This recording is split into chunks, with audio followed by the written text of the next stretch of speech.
بسم الله الرحمن الرحيم. قل أعوذ برب الفلق من شر ما خلق ومن شر غاسق إذا وقب ومن شر النفاثات في العقد ومن شر حاسد إذا حسد.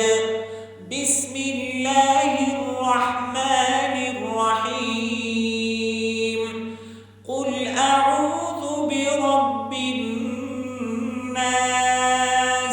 ملك الناس إله الناس من شر الوسواس الخناس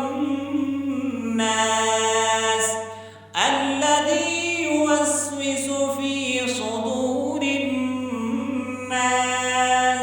من الجنة